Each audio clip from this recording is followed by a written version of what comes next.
इमरान खान फिर लड़ेगा। Al-Qadir trust case में दी गई सज़ा कैसे कलअदम होगी, बहुत सारे लोग पूछ रहे हैं। वैसे तो 14 साल की सज़ा है, ये कोई छोटी या मामूली सज़ा नहीं है। और बैक टू बैक हर केस में उनको 14 साल 7 साल ये सज़ाएं तो ऐसे सुना रहे जैसे कोई बात ही नहीं है इनके लिए। मतलब 14 साल, वो भी एक 70 साल के शख्स को सज़ा सुना देना, तो वो एक बड़ी अजीब सी बात है। किसी नौजवान को ये 14 साल की सज़ा सुनाई जाए ना तो चलो फिर समझ में आती है ये बात, लेकिन ऑलरेडी उनकी एज मेरे ख्याल 72 के अराउंड है, उनको भी 14 साल कैद की सज़ा। तो ये सारी सज़ाएं कलअदम कैसे होंगी? ऐसा क्या है कि जो पीटीआई के वकला बड़े कॉन्फिडेंट है, ख़ासतौर पर उनके वकील सलमान सफदर का दावा है कि आज की दी गई सज़ा जो है ये पहले की दी गई 3 सज़ाओं की निस्बत जल्द ख़त्म हो जाएगी। साइफ़र केस गया, इद्दत केस गया, तोशाखाना 1 केस गया। आज कहाँ पर हैं वो सज़ाएं, कहाँ पर स्टैंड कर रही हैं? यकीनन किसी तारीख के कूड़ेदान में पड़ी होंगी। तो इसी तरह से इसके लिए भी वो बड़े कॉन्फिडेंट है कि ये सज़ा भी जल्द ख़त्म हो जाएगी, क्योंकि चाहे जितना भी वक्त लेकर ये सज़ा और फैसला लिखा गया है, लेकिन इसमें ऐसे कुछ कानूनी झोल और कुछ सबूत मौजूद हैं या छोड़ दिए गए हैं जिन्हें लीगल टीम इमरान खान के दिफा और केस की सज़ा ख़त्म कराने में इस्तेमाल करेगी। आसान लफ्ज़ों में मैं इसकी तफसील आपको समझाता हूँ, लेकिन पहले आप ज़रा ये तस्वीर देखिए। आज से ठीक 2 साल पहले इमरान खान ने कहा था, never under estimate the power of one. आज 2 साल बाद भी इमरान खान अपने उस मौक़िफ़ से नहीं हटा। ये तस्वीर जीती जागती एग्जाम्पल है एग्जैक्टली कि जेल के अंदर का इमरान खान कैसा है, जो बिल्कुल 2 साल पहले था। इसी मुस्कुराते हुए चेहरे के साथ उन्होंने आज अपनी सज़ा का फ़ैसला सुना है और आपके लिए ना घबराने का पैगाम देते हुए कहा है कि मैं इस जबर को कभी तस्लीम नहीं करूँगा और इसके ख़िलाफ़ जद्दोजहद में मुझे जितना टाइम भी लगे, जितनी देर भी इस जेल की काल कोठरी में रहना पड़े रहूँगा, लेकिन अपने असूलों और कौम की हकीकी आज़ादी पर कोई कंप्रोमाइज़ नहीं होगा। इस फैसले से ना उनकी माली करप्शन का बयानिया बन सकेगा और ना वो मकसद हासिल हो सकेगा जिसको सोचकर ये सज़ा बनाई गई है, क्योंकि अगर ये होना होता तो अब तक थोड़ा हो चुका।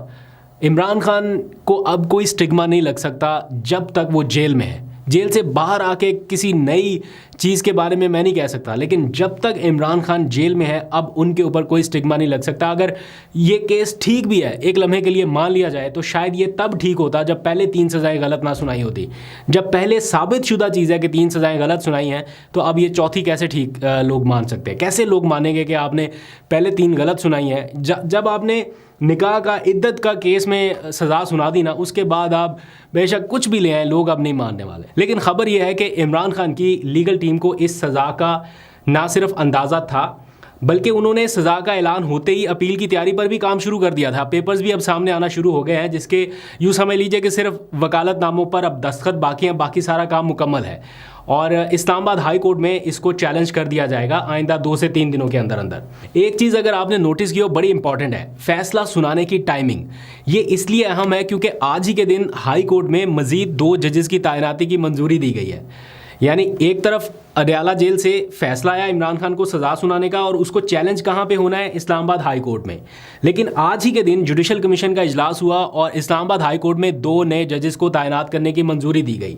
तो हो सकता है जिन 2 जजेस को हुकूमत ने तैनात किया, यानी हुकूमती वोट से आने वाले जो 2 जजेस हैं, हो सकता है ये केस उनके सामने भी लगाया जाना मकसूद हो। लेकिन फिर भी अगर उनके सामने भी जाता है तो इस फैसले में कुछ कानूनी झोल ऐसे मौजूद हैं जिनका दिफा करना हुकूमत के लिए या नैब के लिए कोई आसान नहीं होगा। पहला ये कि फ़ैसला सुनाने वाले जो जज साहब हैं, ख़ुद उनसे मुतालिक सुप्रीम कोर्ट की एक पुरानी जजमेंट, यानी 2004 में इन जज साहब से मुतालिक जिन्होंने आज फ़ैसला सुनाया है, सुप्रीम कोर्ट के चीफ जस्टिस उन्हें जुडिशल सर्विसेज के लिए अनफिट करार दे चुके हैं और उनकी सर्विसेज को विदड्रॉ करने का कह चुके हैं। ये तहरीरी तौर पर मौजूद है और इस नुक्ते को पीटीआई अब इस फैसले को रिवर्स कराने के लिए इस्तेमाल कर सकती है। ये शायद इसलिए पहले ज़्यादा अंडर डिस्कशन नहीं रहा या इसको बहुत ज़्यादा हाईलाइट इसलिए नहीं किया गया कि कहीं ऐसा ना हो कि इस फैसले को ज़्यादा हाईलाइट करते तो फैसला सुनाने वाले जज साहब भी तब्दील कर दिए जाते, उनकी जगह कोई और जज आके फैसला सुनाता। बहरहाल जो भी आता फैसला ऑलमोस्ट यही होना था, मुझे नहीं लगता कि कोई फ़र्क पड़ता, कोई भी आता। इसलिए ये पॉइंट बहुत ज़्यादा हाईलाइट नहीं किया गया ताकि ये जज साहब यही रहें। अगर फ़ैसला सुनाना भी है तो यही सुनाएं, ताकि इनसे मुतालिक जो सुप्रीम कोर्ट की एक ऑब्जर्वेशन या 2004 का जो डिसीजन है उसको बाद में अपने कानूनी फोरम के ऊपर इस्तेमाल किया जा सके। दूसरा अहम पॉइंट है इस जजमेंट का अनसेफ होना। ये एक ऐसा पॉइंट है जिसके ऊपर पीटीआई के लॉयर्स के पास, इमरान खान के वकला के पास बहुत ज़्यादा आर्गूमेंट्स होंगे, और इसका इजहार आज बैरिस्टर सलमान सफदर ने किया, क्योंकि जिस अंदाज में ये जजमेंट सुनाने से पहले इसकी तारीखों में तब्दीलियां हुई, एक बार नहीं, दूसरी बार नहीं, तीसरी बार, और हर बार मखसूस हामी सहाफ़ियों का एक ग्रुप था जिसको पता चल जाता था कि जनाब ये सज़ा आज नहीं सुनाई जाएगी, ये कब सुनाई जाएगी, और उस तारीख को फिर जज साहब आते थे, फिर बताते थे नहीं अगली तारीख, और उस तारीख का भी बता दिया जाता था। ये सारी चीज़ें आपके नॉलेज में हैं। और फिर सज़ा का ऐलान होने से पहले कितनी सज़ा सुनाई जाएगी, किस किस को कितने साल होगी, ये सारा कुछ भी पता था। तो ये कौन से सोर्सेज हैं? ठीक है, मैं ये समझता हूँ बतौर सहाफ़ी का काम होता है ख़बर देना, या सहाफ़ियों को ख़बर मिल जाती है, लेकिन इस किस्म के केसेस में जब आप जजमेंट की तारीखों की तब्दीली भी बताने लग जाएं और सज़ा कितनी होगी ये भी बताने लग जाएं, तो उससे जजमेंट अनसेफ होती है। तो ये जो अनसेफ जजमेंट का एक पहलू है, इसको यकीनन पीटीआई के लॉयर्स जो हैं ये उठाएंगे।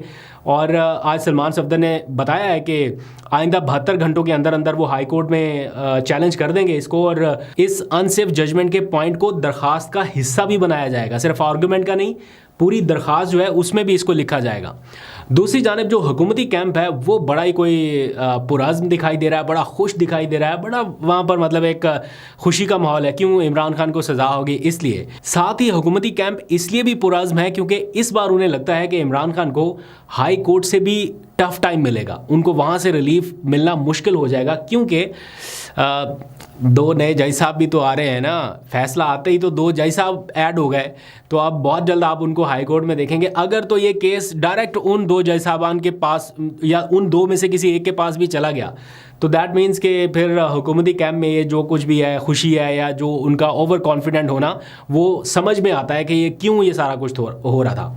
और फिर वो ये भी समझते हैं कि चूँकि सज़ा 14 साल की सुनाई गई है, तो इसमें सज़ा फौरी तौर पर मुअत्तल नहीं होती, इसमें सज़ा मुअत्तली बनती नहीं है। और प्लस चूँकि अब 26वीं तरमीम में कुछ ऐसी तब्दीलियां कर दी गई हैं कि अपील दायर होने पर अपने नंबर पर ही सुनी जाए, तो इसलिए उनको लगता है कि अब इमरान खान की कोई दरख्वास्त जो है ये शायद फौरी टेकअप ना हो, इसको अपने नंबर तक आने के लिए इंतज़ार करना पड़ेगा। तो ये सारे हिसाब किताब जो है ये हुकूमती टीम इस टाइम कर रही है, और उनके जो लॉ मिनिस्टर हैं बड़े एक्टिवली आपको आके एक एक चीज़ बता रहे हैं। ऐसा लग रहा है जैसे फैसला जो है वो सारा उन्हीं को पता है, जैसे उनके हाथों से लिखा जाए ना कुछ चीज़, इतना डीप जाके उनको हर चीज़ का पता है। एनीवेज, कुछ लोग पूछ रहे हैं कि कल तक तो मुज़ाकरात की बातें चल रही थी कि जनाब इसकी मुलाकात हो गई, उसकी मुलाकात हो गई, या बैकडोर डिप्लोमेसी, बैकडोर मुलाकातें, तो जब ये सब चल रहा था तो फिर सज़ा क्यों सुना दी गई?